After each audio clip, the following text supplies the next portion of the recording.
bạnจะเรียบสัวดาวเนี่ยศึกษารูชีตอันนี้ก็โดยเฉพาะบนขณะที่ดำมวยเราเยอะมากายลำหัดใบยืนต่อแต่ตอนลำหัดตีตาปมใบในขนมเบเดนตีปีจมพูกตีบุญปนชาลกิสนีนั่นทำปนชาลกิสนีบ้านต่เช่นลำหัดตีตาปมใบยังเมื่อกี่ทำไหมกี่ทาสเปรลหาปีนั้นเป็นกรรมเบเดนขณีอาหนังเบจังเป็นสเปรตีมวยกรรมเบอาแต่สเปรตีปีกรรมเบเบได้เวทันเราจะไงปีขณีนั่นคือช่าง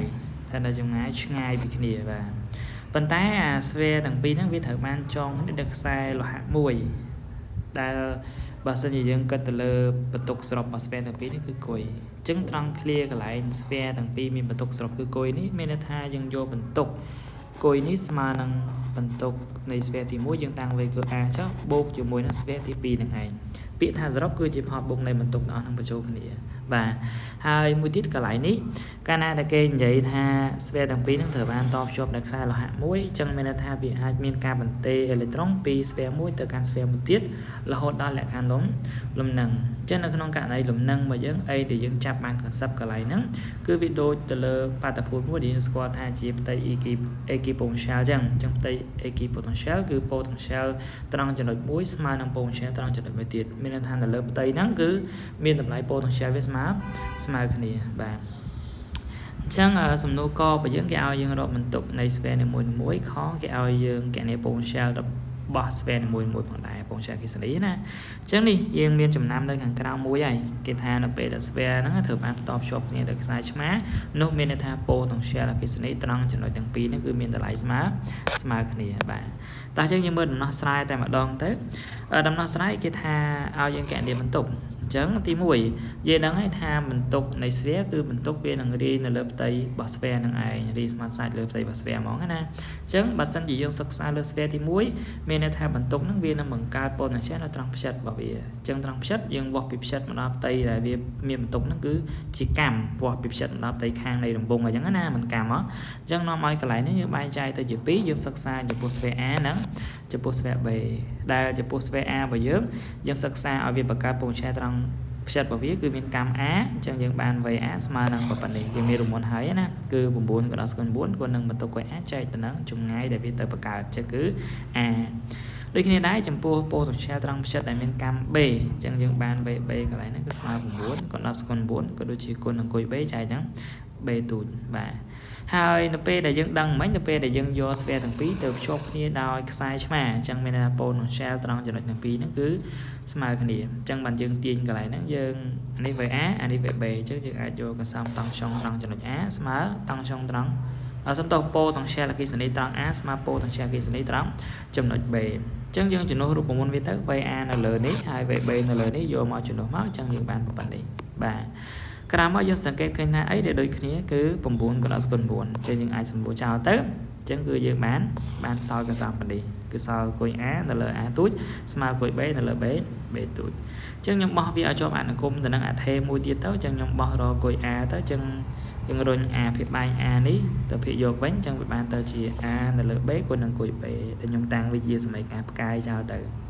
មិញដូចជាគេប្រាប់យើងឲ្យថាបន្ទុកសរុប របស់ sphere ទាំងពីរហ្នឹងគឺយើងតាំងពីទៅគុយអញ្ចឹងគុយនេះគឺស្មើផលបូករវាងបន្ទុករបស់ sphere ទី 1A របស់យើងហ្នឹងទៅនឹង sphere ទី 2 របស់យើងគឺ B ហ្នឹងឯងអញ្ចឹងបានយើងកន្លែងនេះយើងបានបន្ទុកសរុបរបស់វានៅពេលដែលចងភ្ជាប់គ្នាដោយខ្សែឆ្មាគឺគុយសរុបស្មើនឹងគុយ A បូកឲ្យគុយ B អញ្ចឹងមិញដូចជាយើងទាញហើយឲ្យសមីការផ្កាយនេះគុយ A ស្មើនឹង A លើ B គុណនឹងគុយ B អញ្ចឹងកន្លែងណាដែលមានគុយ A ខ្ញុំចំនួនដោយកសោវាប៉ុណ្ណឹងទៅអញ្ចឹងយើងបានប៉ុណ្ណេះបាទអាខាងមុខនេះគឺយើងចំនួនឲ្យតម្លៃគុយ A អានឹងគុំមួយគុយ 3 បន្ទាប់មកយើងមើលថាយើងមានអីដែលដូចគ្នាទៀតតម្លៃផលបូកហ្នឹងគឺយើងមានកសោគុយ B ដូចគ្នាមានកសោគុយ B ដូចគ្នាទិញគុយ B ជាកណ្ដាលមកអញ្ចឹងវានៅសល់ A លើ B បូក1រួចទាំងអស់គ្នាតម្រូវពីបែងយកពីបែងរួម B ទៅអញ្ចឹងចុងបញ្ចប់ទាំងអស់គ្នាបានប៉ុណ្ណេះគឺគុយធំរបស់យើងចុងក្រោយវាស្មើនឹងគុយ B កណ្ដាលឲ្យ A បូក B លើ B ទូចបាទអញ្ចឹងយើងធ្វើការបោះរកគុយ B ទៅអញ្ចឹងបោះរកគុយ B ឲ្យចំអនុគមនឹងគុយធំមកអញ្ចឹងចុងបញ្ចប់ខ្ញុំទាញបានគុយ B ស្មើនឹងគុយធំគុណនឹង B តូចចែកឲ្យ A បូក B អញ្ចឹងពេលយើងដឹងគុយ B យើងយកគុយ B ដែលយើងដឹងតម្លៃយកទៅចំនួនក្នុងសម័យការផ្កាយទៅយើងបានគុយ A ដែលគេចង់បានហើយលំហាត់របស់យើងគឺចង់បានឲ្យវាជាប់អនុគមទៅហ្នឹងចម្ងាយកម្មហ្នឹងក៏ដូចជា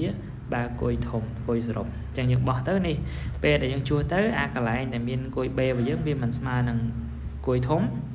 B ទូចលើ A បូក B អញ្ចឹងអានេះវាមាន B នឹងហើយនឹង B របស់ A រៀងទីក្នុងសមីការផ្កាយសម្រួលគ្នាចោលបានអញ្ចឹងចុងបញ្ចប់យើងបានគុយ A ស្មើនឹង A ទូចគុណនឹងគុយចែក A បូក B អញ្ចឹងនេះចម្លើយរបស់យើងបាទតែពេលសំណួរខគេឲ្យរក potential អគ្គិសនីរបស់ស្វែងនីមួយៗអញ្ចឹងតាមវិបាករបស់យើងនៃសំណួរកយើងឃើញថានៅពេលចងដល់ភ្ជាប់ខ្សែឆ្មាអញ្ចឹង potential វាស្មើគ្នាតោះនេះរក VA ដូចឃើញ VB រក VB ដូចឃើញ VA តែមួយឯងឥឡូវខ្ញុំសិក្សាចំពោះ VB ឲ្យមើលមុនសិនទៅអញ្ចឹងបើសិនជា VA ស្មើ VB ហើយ VB យើងមិនស្មើអី9គុណ10ស្គុណ9គុយ B ចែកឲ្យ B ចំនួនគុយ B ដែលយើងរកឃើញនៅខាងលើចូលទៅចឹងនេះវាបានប៉ុណ្នេះនេះអាកសោមលើនេះគឺជាតម្លៃរបស់គុយ B អញ្ចឹងកាលណាយើងមានប្រភេទ2ជាយើងអាចរុញ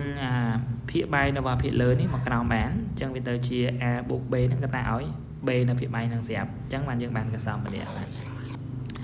រួចយើងឃើញភាគយកក៏មាន B ភាគបាយក៏មាន B អញ្ចឹងសរុប B ចោលទៅអញ្ចឹងវានៅសល់តែខាងមុខប៉ុណ្នេះទេបាទអញ្ចឹងនេះចម្លើយរបស់វាប៉ុណ្ណឹងអាហ្នឹងបើយើងរកតាមគុយ VB យើងរកឃើញប៉ុណ្ណឹងអញ្ចឹងបើយើងចង់រក VA យើងមើលទៀងតគ្នាអត់អញ្ចឹង VA របស់យើងវាស្មើនឹង9គុណ10ស្គុណ9គុយ A ទៅលើ A អញ្ចឹងយើងចំនួនគុយ A ដែលយើងរកឃើញតម្លៃវាស្មើប៉ុណ្នេះមកយើងសង្កេតឃើញថានេះវាមានភាគបាយ A B នៅប្រភេទរបស់លើទៀតហើយយើងអាចរុញវាមកក្រោមមក flow វាដូចមិនទេអញ្ចឹងចុងបញ្ចប់យើងអាចសរុប A និង A នេះចោលបានដូចគ្នាអញ្ចឹងយើងឃើញថាចម្លើយវាចង់ក្រោយសល់9គុណ10ស្គុណ9គុណនឹងគុយធំចែក A បូក B អញ្ចឹងយើងរកតាម VA ក៏ឃើញប៉ុណ្ណឹងរកតាម VB ក៏ឃើញប៉ុណ្ណឹងដែរនេះអញ្ចឹងចម្លើយរបស់យើងគឺមានប៉ុណ្ណឹងលំហាត់របស់យើងអីដែលសំខាន់នៅក្នុង concept របស់យើងដែលទាំងអស់គ្នាត្រូវដឹងគឺនៅពេលដែលយើងភ្ជាប់ sphere ទាំងពីរដោយខ្សែឆ្មាមួយអញ្ចឹង potential របស់វាគឺមានតម្លៃស្មើ